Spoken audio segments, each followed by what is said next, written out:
kalau kita ngomongin Real Madrid adalah DNA-nya Eropa, ya Atletico sebenarnya lu harusnya tidak boleh minder. Secara materi nggak kalah. Secara mental dan psikologis lu nggak kalah.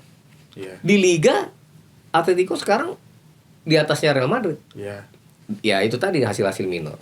Cuma pertanyaannya, bisa nggak Atletico mengalahkan Real Madrid? Main di Parc des Princes ya menurut gua ini laga seru juga, dan ini ujian bagi Liverpool. Nah itu iya kan. Liverpool kan kita ngomongin di Liga Champions musim ini kan 7 pertandingan awal mereka tanpa celah. Penting banget bagi Paris Saint-Germain mereka bisa meladeni atau lebih dominan dalam pertandingan melawan Liverpool dan memaksimalkan peluang yang ada.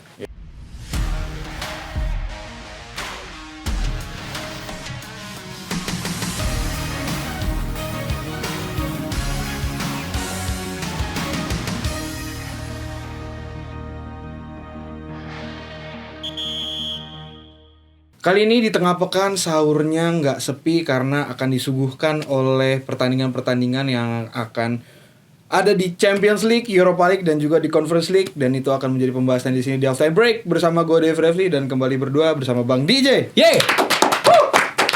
Sudah memasuki bulan Ramadan Bang DJ. Betul. Kita tapping nih hari ketiga. Hari ketiga bulan puasa ya. Udah oke loh. Ada yang batal? Belum lah. Belum ya. Yeah. 1 minggu ngapain? Soalnya ada yang batal mau ke Eropa dari jalur FA Cup.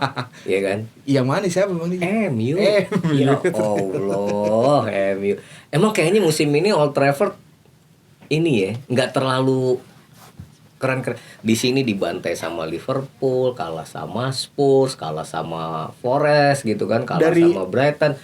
Terus di FA Cup juga ya ampun. Dari semua aspek Bang DJ. Semua aspek. Dari semua aspek benar-benar MU ini lagi apa ya? Lagi diterpa badai cobaan yang begitu besar lah. Hari ketiga di bulan Ramadan, ujiannya luar biasa buat fans MU. Iya. Ya, dipaksa-paksain nonton sampai ke adu penalti. Si Joshua Zirkzee yang di awal musim menjadi penentu kemenangan MU atas Fulham. Atas Fulham betul. Kemarin tendangan penaltinya menjadi penentu kelarnya perjalanan Manchester MU United di FA domestik Cup. lah, ya kan? Piala Liga, Carabao Cup udah nggak tahu. Kan kalah sama Spurs kan, tersingkir ini sama Fulham. London juga nih, dua-duanya. Ya tinggal di Europa League. Tapi kalau juara ke Liga Champions mereka gila. Nggak, kadang-kadang keajaiban bisa terjadi. Betul. Nah, ngomongin ke Liga Champions kan tengah pekan ini Liga Champions nih. Lo tadi bilang kan? Menemani sahur. Karena setelah sahur ujungnya adalah buka puasa. Iya kan? Yang gue nanti adalah apakah Arsenal bisa buka puasa musim ini di UCL. Iya kan? Dan beberapa tim lainnya. Oke? Sebelumnya nih Dev. Kan beberapa komentar tuh. Tolong diganti hostnya Dev. Mohon maaf ya. Bersatu kita teguh. Berdua. Waduh. Boleh tuh. Iya kan? Gue diem, gue gak tau. Enggak, Dev ini bagian dari gimmick sahabat Kompas ya, halftime break ya biasa gitu. Kalau sama-sama dominan, repot. Ya kadang-kadang emang kita harus gini. Tapi pengetahuan bola dia ya luar biasa lah. Kalau namanya di luar planet ya kan Tambun sekitarnya. Ya kan. Chelsea main di Liga Champions gak sih? Enggak ya. Ya udah. Main tapi di kasta ketiga. Berarti bukan Liga Champions. Bukan Liga Champions ya. Kita bahas Liga Champions. Oke, kita masuk ke Liga Champions Bang DJ. Ya, ini masuk 16 besar, Dev. Iya kan? 16 besar leg pertama. Ada 8 pertandingan. 8 pertandingan dan dari sebentar. Dari 8 pertandingan itu ada yang menarik. Minimal dari tim-tim yang berlaga itu selalu ada yang pernah juara UCL. Oh iya pasti. Ya, kita ngomongin laga antara klub Brugge dengan Aston Villa pernah juara UCL. PSV Eindhoven versus Arsenal, PSV Eindhoven pernah juara. Arsenal pernah ke final. Iya kan? Udah sama-sama final. Ya kan? Ada yang juara nih, yang tadi kan? Juara nih. Real Madrid, Atletico. Udah jelas. Raja Eropa. Iya. Atletico 3 kali ke final. Kalah, ya kan? Terus Borussia Dortmund lawan Lille. Prancis. Dortmund pernah juara. Kan? Musim lalu runner up. Ya kan? Main ke sisi yang kanan. Feyenoord lawan Inter Milan. Dua-duanya pernah juara. Feyenoord kampiun tahun 70. Iya. Benfica Barcelona, dua-duanya pernah juara. Walaupun sampai sekarang Benfica mungkin kutukan masih struggle itu ya. kan, Iya, belum pernah kutukan juara. burung ya gitu. Bayern Munich versus Leverkusen. Iya. Munchen pernah juara. Leverkusen pernah ke final. Yang kebobolan sama gol Zidane, masih ingat kalau 2002 di Hamden Park. Baru setahun umur gua Ya, banget. ini gua. Tapi kan lu bisa belajar sejarah, lu nanti dikomentarin lagi ya kan. Nah, sampai yang terakhir, gua lupa satu lagi laga apa ya? Kayaknya udah lu sebut. Enggak dong, ada satu lagi. Feyenoord lawan Inter. PSG Liverpool. Liverpool baru 6 kali beberapa juara, tahun kan? terakhir juara kan. PSG pernah ke final. Iya kan? Iya. Jadi semuanya laga-laga ini menarik. Ada 2 pertandingan yang mempertemukan kalau secara sejarah, iya kan? Pernah jadi juara, Feyenoord Inter dan Benfica Barcelona. Ya. Kita mulai dari mana? Di sini juga ada ini Bang DJ kan, kalau melihat dari format baru, aturannya juga kan baru. Maksudnya biasanya kita melihat di 16 besar ini tim-tim yang berasal dari satu negara tuh nggak ketemu. Tidak bertemu ya. Tidak bertemu. Tapi sekarang ada 2. Jadi ada 4 tim yang ketemu dari satu negara yang sama bertemu di 16 besar ini. Iya. Itu ada Real Madrid, Atletico dan juga Bayern dan Leverkusen. Iya, jadi memang ada serba duanya, Dev. 2 pertandingan melibatkan 2 mantan juara, tadi Feyenoord sama Inter. Iya. Dan Benfica Barcelona. Ada derby 2 negara. Iya. Iya kan? Atletico. Derby Madrid sama derby Jerman tuh kan. Atletico Real Madrid, Bayern Munchen sama. dan Leverkusen. Dan ada 2 lagi. Satu lagi. Ada 2 pertandingan yang sebenarnya 2 tim ini pernah ketemu di league stage. Benfica Barcelona. Oh iya. Yang 4-5 skornya. Betul. Satu lagi nih. Klub Brugge lawan Aston Villa. Gitu. Jadi kita bahas di mana? Gue mau mulai dari ini dulu Bang DJ. Real Madrid Atletico. Waduh. Kalau kita bahas Real Madrid sama Atletico, kalau ngomongin DNA ya udahlah. Madrid raja Eropa. 15 gelar. Dari 15 itu 2 diantaranya dengan mengalahkan Atletico Madrid. Iya. Mungkin Sobat Halfenberg masih ingat tuh kondisi waktu di final di Portugal yang Atletico hanya berjarak beberapa saat saja untuk bisa juara, tiba-tiba tendangan pojok disundul Sergio Ramos ya. Lalu seri 1-1, dilanjutkan ke perpanjangan waktu, akhirnya menang 4-1 Real Madrid. Iya. Atau final di Milan yang sampai adu penalti dan tendangannya Fran tuh gagal, sehingga Real Madrid kembali juara. Tapi itu ngomongin sejarah. Melangkah ke 16 besar, Atletico Madrid kan lolos tanpa playoff. Oh ya, tanpa playoff. Iya. Mereka ada di ranking kelima, kalau nggak salah, ya kan? Sementara Real Madrid harus lewat playoff. Yang kemarin lawan Manchester City, dia bisa menang home and away. Kadang-kadang lucu aja di Atletico. Udah bagus-bagus lolos tanpa playoff, 16 besarnya ketemu Real Madrid juga. Ini di mana sih ininya, ya kan? Logika berpikir. Makanya kayaknya sistem musim ini barangkali nanti akan disempurnakan lagi barangkali ya oleh UEFA. Tapi kalau gue mau ngobrolin duel antara Real Madrid dengan Atletico, ini akan menjadi keseruan sendiri di kota Madrid. Leg pertama dimainkan di Estadio Santiago Bernabeu, ya kan? Sebelum minggu depannya di Wanda Metropolitano. Gue sempat slip of the tongue tuh minggu lalu, gue bilang Vicente Calderon. Udah nggak ada tuh stadionnya ya. Wanda Metropolitano. Kalau kita berkaca deh, 2 tim ini di sebenarnya langkah mereka di league stage itu ya, Atletico kan dari 8 pertandingan 6 kali menang, 2 kali kalah. Sementara Real Madrid 5 kali menang, 3 kali kalah. Madrid tuh sempat dihajar AC Milan, ya kan, dikalahkan Liverpool, dan dikalahkan oleh tim yang mereka, ini ada tim Perancis yang sama-sama ngalahin kota Madrid ini. Si Lille. Lille. Jadi Lille tuh ngalahin Atletico. Iya. Ngalahin Real Madrid. Real Madrid. Kan? Sementara kedua tim ini sama-sama ngalahin Salzburg waktu di Liga. Atletico menang 4-1, Real Madrid menang 5-1. Pertandingan besok ini jadi menarik karena Real Madrid datang ke 16 besar ini baru kalah sama Lord Gasing timnya. 2 match beruntun di Liga kayaknya kalah kan Real Madrid. Gue nggak tahu kalau 2 kali, tapi ini yang tadi kalah sama timnya Anthony kan 2-1. Sementara Atletico lagi bagus justru. Menang dari Celta Vigo atau apa ya 1-0. Itu jadi punya latar belakang tersendiri.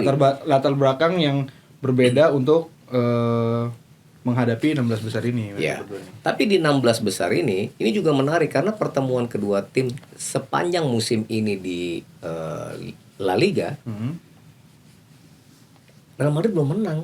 Iya. Terakhir kan seri 1-1. Yang Kylian Mbappe sama Julian Alvarez saling bikin gol. Nah, ini akan menjadi pertarungan yang seru.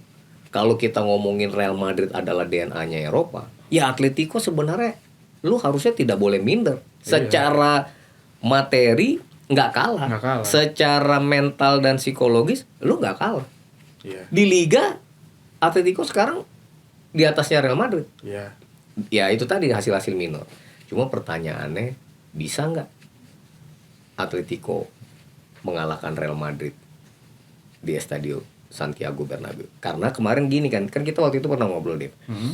Atletico musim ini waktu pertemuan dengan Real Madrid di La Liga itu, sebenarnya Simeone itu udah ngejar target bisa menang away atas Barcelona dan Real Madrid.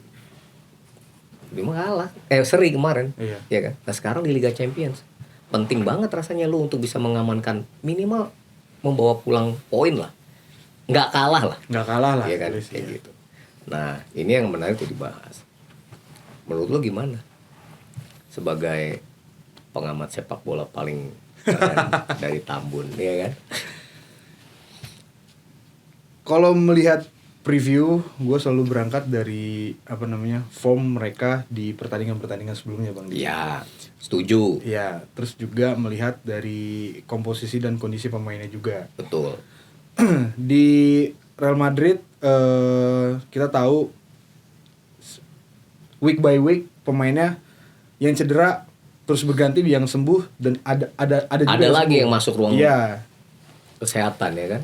Dan yang bikin concern di Real Madrid itu sebenarnya mungkin untuk di lini belakang udah nggak terlalu ya, karena David Alaba, Rudiger, dan juga pelapisnya kan ada Asensio yang cukup oke kemarin waktu lawan Real Madrid juga oke, dan mereka tersedia. Cuman di lini tengah itu Camavinga belum balik, dan tapi kan udah tau Tchouaméni masih ada main. Tchouaméni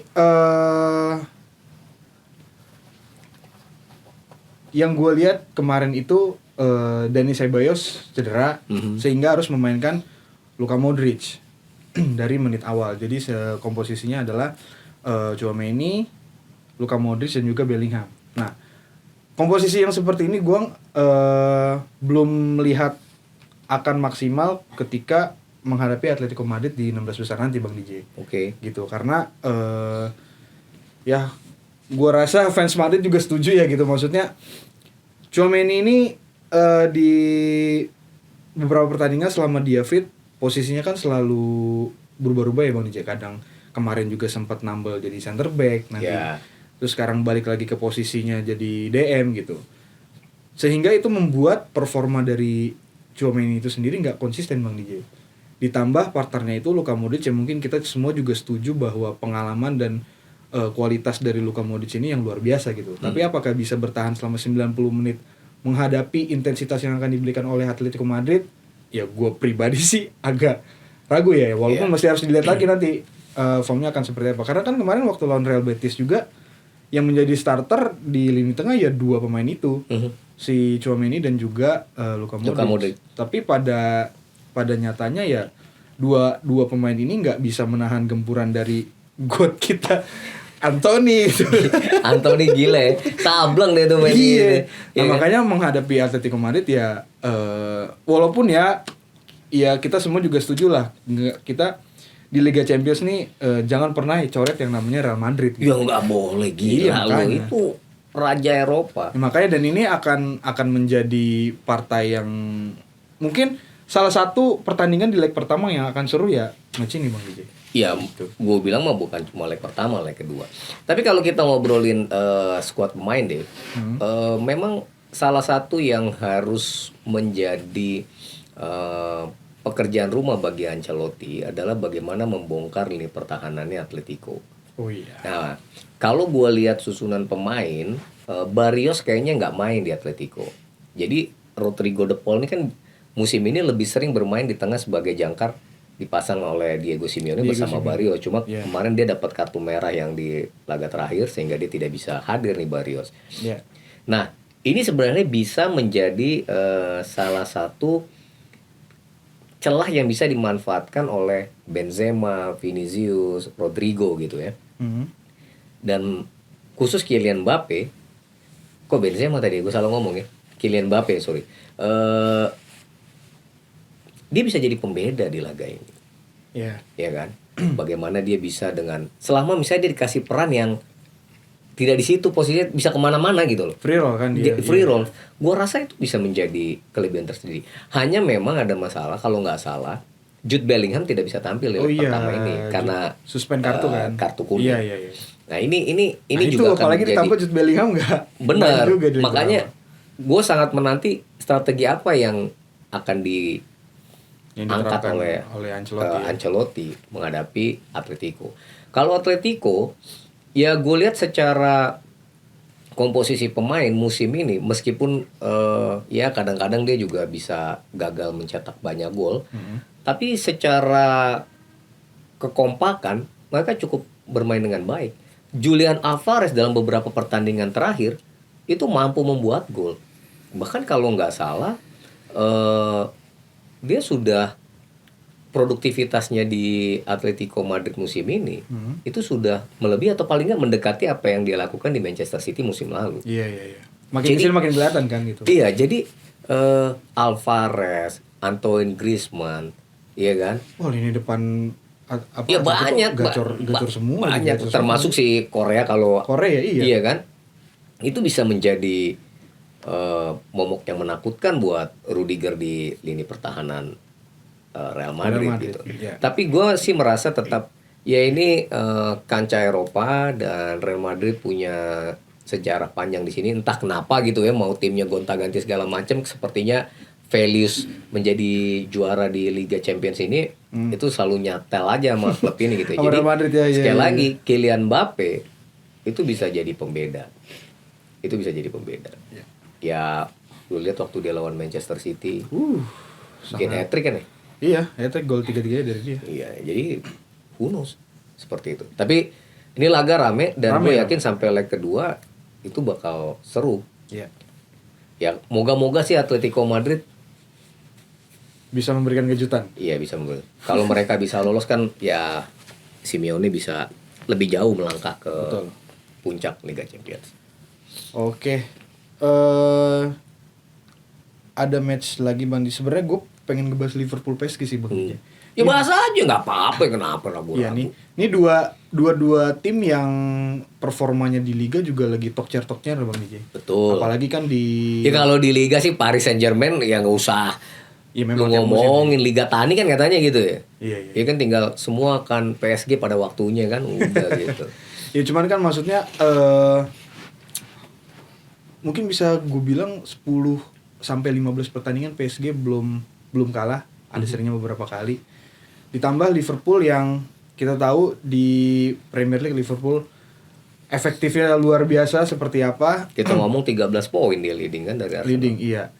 Dan yang bikin gua menarik di sini gini Bang DJ. Dari cara bermain dua tim ini gitu. Kita tahu kan PSG bermain dengan intensitas yang cukup tinggi dan menyerang gitu Bang DJ. Iya. Dan yang kita tahu juga Liverpool belakangan di Premier League pun bermain dengan cukup dalam ya. Cukup dalam bertahan gitu. Menurut lu Bang DJ mampu nggak nih si Paris Saint-Germain, Barcola atau Kvaratskhelia, Dembele dan juga mungkin Gonzalo Ramos nanti bisa meng-crack pertahanan dari Liverpool? Memungkinkan saja, kenapa enggak? Apalagi ini pertama main di PSG dulu. Iya, main di Parc des Princes ya menurut gua ini laga seru juga dan ini ujian bagi Liverpool. Nah, itu maksudnya. Iya kan? Liverpool kan kita ngomongin di Liga Champions musim ini kan 7 pertandingan awal mereka tanpa celah. Iya. Iya kan? Semua dibantai, baru kemarin kalah sama PSV 3-2 itu pun kan pemainnya yang diturunkan bukan pemain yang ini kan.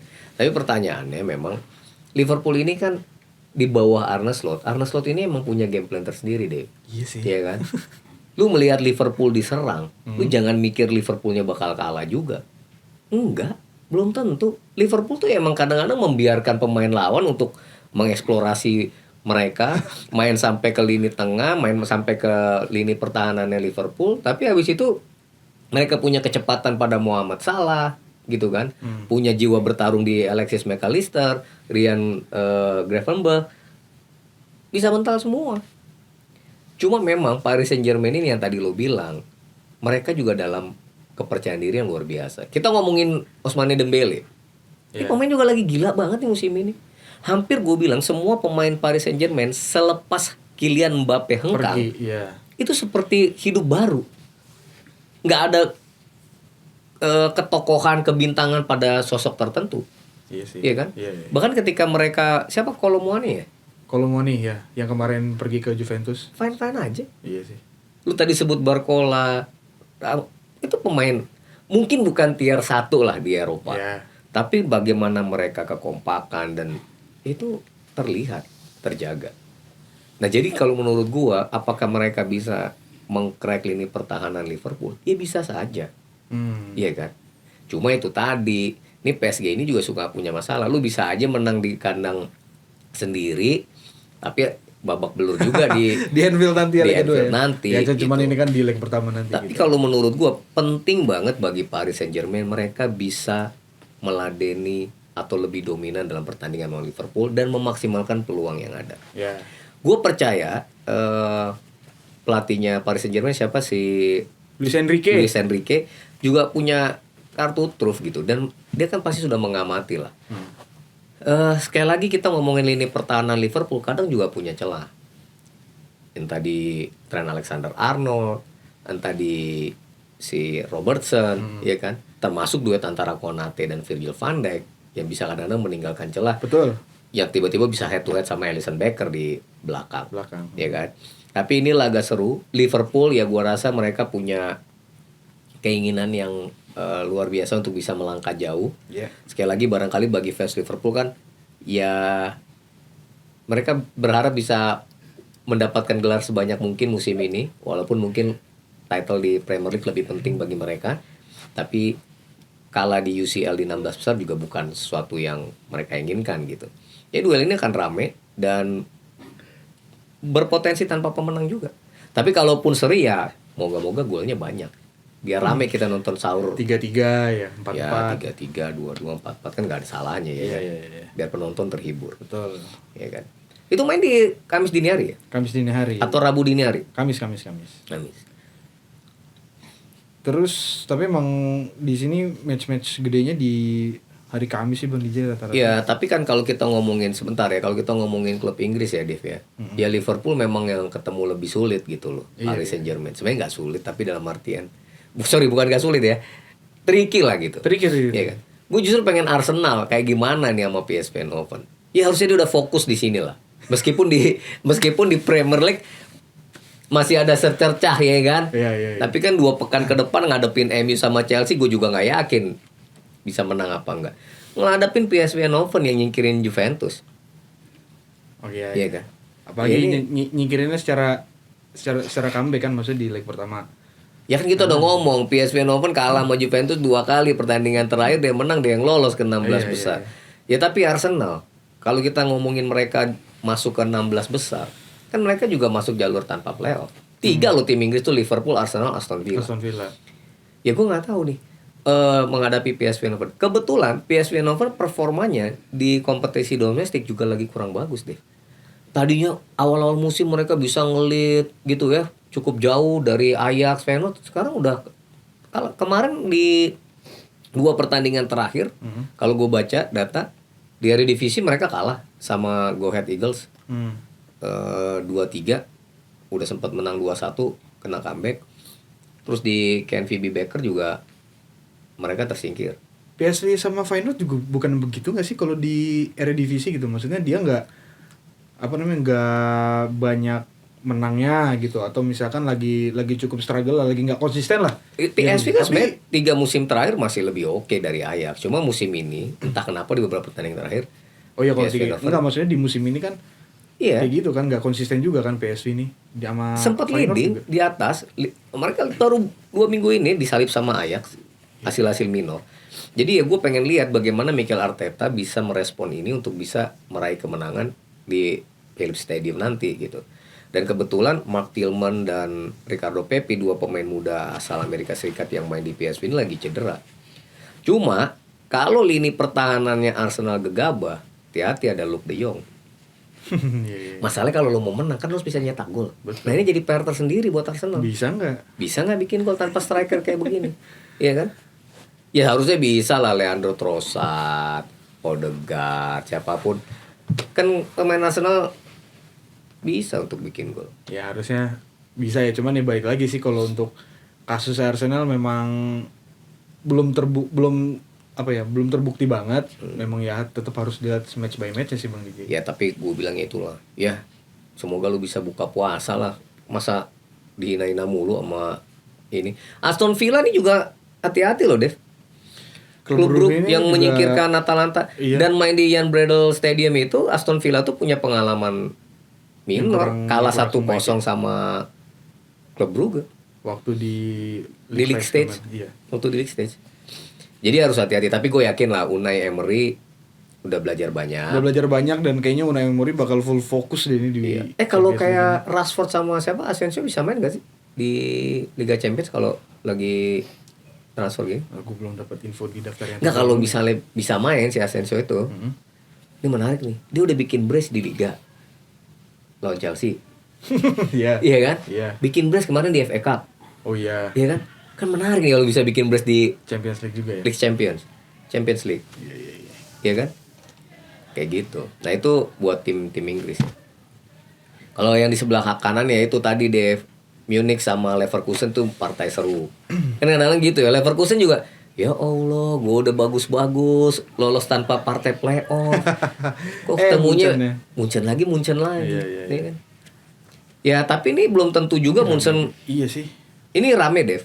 Kalau kita ngomongin statistik, kita ngomongin data, musim ini kedua tim udah main 3 kali, ketemu 3 kali. Ya kan? Di Liga seri, ya kan? Di Bay Arena yang terakhir 0-0. Sebelumnya di Allianz Arena 1-1. Di DFB Pokal 16 besar, Leverkusen nyingkirin Bayern. Sekarang kalau di DFB Pokal, Leverkusen udah ada di semifinal. Walaupun kalau di Bundesliga kayaknya Munich akan jadi juara. Nah, terakhir kali Bayern Munchen bisa mengatasi atau menang lawan Leverkusen tuh kalau gue lihat data tuh musim 2022-2023, artinya 2 musim lalu. Iya. Ya kan? Nah, musim ini ya, atau musim lalu, mulai dari musim lalu musim ini ya, skuadnya Xabi Alonso ini memang menjadi PR sendiri buat Bayern Munchen. Apalagi Munchen yang musim ini dilatih oleh Vincent Kompany. Mereka tentu ingin bisa sampai ke final, karena final Liga Champions musim ini kan akan main di Allianz Arena, di kandangnya mereka kan. Iya. Nah pertanyaannya bisa apa enggak? Kayak gitu. Ya gue yakin sih Leverkusen tentu meskipun di Liga tertinggal 8 poin kalau nggak salah dari Bayern Munchen gitu, tapi mereka punya kemauan dan kemampuan untuk bisa mengalahkan Bayern Munchen, tak peduli mainnya di Allianz Arena. Ya kan? Ini menarik loh. Di kiri dia punya Alex Grimaldo, di kanan Frimpong, di depan Florian Wirtz dan Patrick sih musim ini kayak hidup kembali. Dia udah 2 digit kalau nggak salah di Bundesliga, udah 16 gol. Mengingatkan pada musim, gue lupa musim berapa yang dia bisa nyetak 24 gol musim di Bundesliga. Ini juga akan menjadi sesuatu yang harus hati-hati Bayern Munchen ya. 2 pemain Asia yang main di Munchen juga siapa, Hirakito dan Kim Min-jae kan di lini belakang Munich. Ini dua juga 50-50 menurut gue. Iya, enggak gampang. Mau kata main di Allianz Arena, ya Jamal Musiala termasuk Harry Kane. Iya. Ini akan nggak mudah. Iya, di satu sisi Munchen juga lagi nggak sesuperior itu, jadi maksudnya Leverkusen juga masih bisa memiliki peluang dan celah untuk mengeksplor lebih lebih besar lagi untuk mengalahkan Munchen gitu loh Bang. Iya. Di sisi lain juga Munchen apa namanya? Kalau di Liga Champions ya kan terakhir lawan Celtic tuh di apa namanya babak playoff. Hampir panjang pertandingan kan kalau Iya. nggak menit injury time itu gol penyeimbang. Itu dia artinya kan ya mau gak mau lini depan Munchen harus lebih klinikal lagi untuk bisa mengamankan lah. Iya. Artinya untuk menghadapi Leverkusen nanti gitu. Dan sih, kalau ngomongin dari strategi sih gue masih lebih menjagokan strategi Xabi Alonso ya dibanding Vincent Kompany ya. Nah ini menarik kalau misalnya Leverkusen bisa mengalahkan Munich di leg pertama ini. Oke, lanjut. Apa? Klub Anda. Ya. Jadi ini Feyenoord sama Inter Milan ya main di The Kuip ya. Buat Feyenoord mereka sepertinya ingin mencoba melakukan apa yang mendapatkan apa yang dilakukan Bayer Leverkusen musim ini. Bayer Leverkusen musim ini bisa ngalahin AC Milan dan Inter Milan. Tapi kepentingan Inter Milan juga ada nih. Inter Milan mau ngasih tahu sama AC Milan, gini nih caranya nyingkirin Feyenoord gitu ya. Jadi ini laga agak rame. Kemarin Inter Milan di Liga Seri kan? seri 1-1. Kalau gua nonton pertandingannya, ya gua juga deg-degan sih. Nah ini gini loh. Inter Milan itu harus bisa bermain menjadi dirinya sendiri. Kalau gua ngelihat bagaimana mereka kalah dari Bayer Leverkusen di League Stage, itu kan menjadi satu-satunya kekalahan Inter. Ya. Ya sepanjang pertandingan itu Kepancing Internya bukan. atau Leverkusen tuh mendominasi. Lu main dengan kayaknya skemanya tuh bertahan gitu, sambil mencoba mencuri melalui counter attack. Ya, gue nggak tahu apakah Simone Inzaghi mau masih pakai taktik itu ketika dia bertemu dengan Feyenoord nanti di The Kuip. Kalau gue ngelihat Inter Milan punya kapasitas untuk bisa mendominasi pertandingan. Kayak kemarin melawan Napoli kan. Ya juga gitu. Napolinya ya akhirnya keunggulan lo 1-0 ya musnah di menit-menit akhir. Itu juga yang terjadi waktu di BR Arena ketika menghadapi Leverkusen. Ya gue berharap Inzaghi tuh menyuntikkan moral dan strategi. Jangan biarkan Feyenoord tampil dominan. Mau kata itu main di tanah Belanda sekalipun. Dan Inter punya kapasitas itu. Intinya tapi Simone Inzaghi ya harusnya punyalah strategi untuk bisa melangkah jauh. Iya kan?